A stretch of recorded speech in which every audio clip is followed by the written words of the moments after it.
हमारे सामने एक्सरसाइज 10.2 का क्वेश्चन नंबर 1 है, जिसमें क्या कहता है हम लोग थोड़ा ध्यान से देखेंगे और समझेंगे। लिखा है, याद कीजिए कि दो वृत्त सर्वांगसम होते हैं यदि उनकी त्रिज्याएं बराबर हो। क्वेश्चन में ये बता रहा है, याद करने को बोल रहा है कि कोई भी दो वृत्त सर्वांगसम होंगे कब?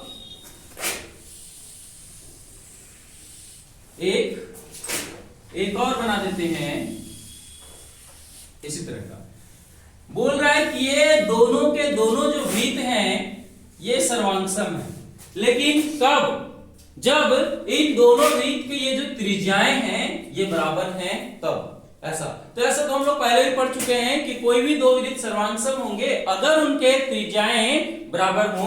मतलब अगर ये वाला 5 सेंटीमीटर है तो हमारा ये भी 5 सेंटीमीटर होना चाहिए। अगर ऐसा है तो ये दोनों का दोनों वृत्त सर्वांगसम है। ये बात हमको याद करा रहा था क्वेश्चन के द्वारा। चलिए ये बात हम लोग जान गए एक बार पुनः कि दोनों ये सर्वांगसम है। हमने मान भी लिया कि ये दोनों सर्वांगसम है क्योंकि इनके दोनों का त्रिज्याएं बराबर है। आगे क्या क्वेश्चन कहता है, सिद्ध कीजिए कि सर्वांगसम वृत्तों की बराबर जीवाएं, सर्वांगसम वृत्तों की मतलब ये वृत्त दोनों सर्वांगसम है, इनकी बराबर जीवाएं, जीवा कोई भी दो जीवा खींच लेते हैं जो कि बराबर हो। मान लेते हैं हमने यहां से यहां तक ये कुछ भी सेंटीमीटर है जो यहां से यहां तक ये बराबर है किसका? इसका, यहां से यहां तक का। मतलब ये वाला और ये वाला दोनों का दोनों जीवा जो है बराबर है। अगर ये हमारा यहां से यहां तक 10 सेंटीमीटर है तो हमारा ये भी यहां से यहां तक 10 सेंटीमीटर है। ऐसा हमने मान लिया कि दोनों का दोनों जीवा बराबर है। आगे क्या बोला कि सर्वांगसम वृत्तों की बराबर जीवाएं उनके केंद्र पर इन दोनों वृत्त के केंद्र पर बराबर कोण अंतरित करती है। मतलब क्या? कोण यहां पे कैसे बनेगा? जब इसको हम लोग यहां पे मिला देंगे तब। ये अब इसको हम लोग नाम दे देते हैं कुछ भी, A O B, P Q R, ये चीज।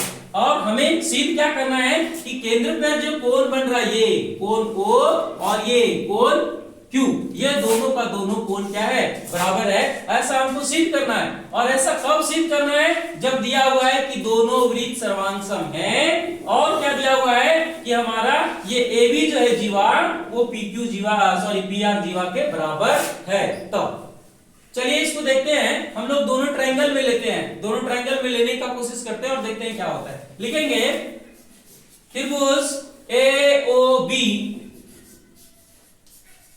और किसमें? PQR में।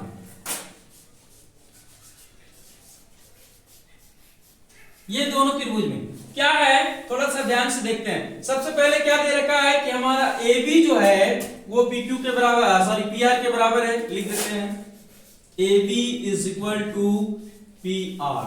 ऐसा दिया हुआ है कि ये दोनों जीवा जो हैं वो बराबर है।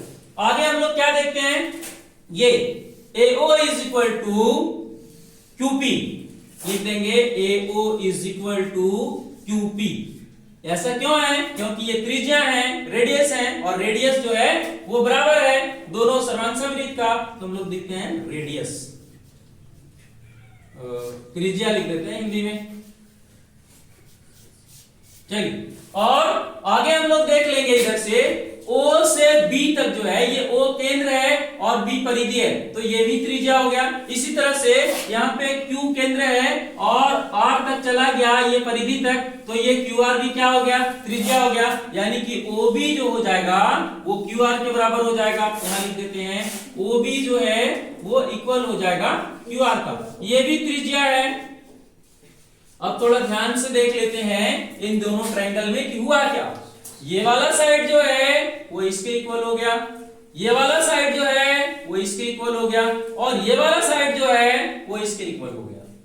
यानी कि इस ट्रायंगल का तीनों साइड इस ट्रायंगल का तीनों कॉरेस्पॉन्डिंग साइड के बराबर हो गया। और ऐसा जब होता है तो दोनों त्रिभुज क्या होता है? सर्वांगसम होता है। लिख देंगे इसलिए त्रिभुज कौन सा, AOB, AOB, इसलिए त्रिभुज AOB सर्वांगसम होगा त्रिभुज कौन सा का, इसका PQR का, त्रिभुज PQR का। कहां से, साइड साइड साइड, यानी कि भुजा भुजा भुजा।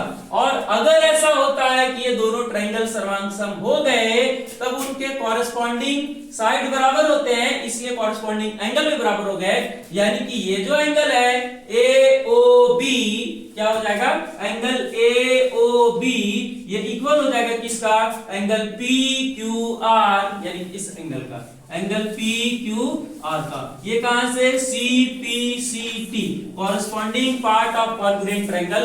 और यही हमको प्रूव करना था, जो कि काफी आसानी से हो गया, थोड़ा भी टफ नहीं था। Thank you. ऐसे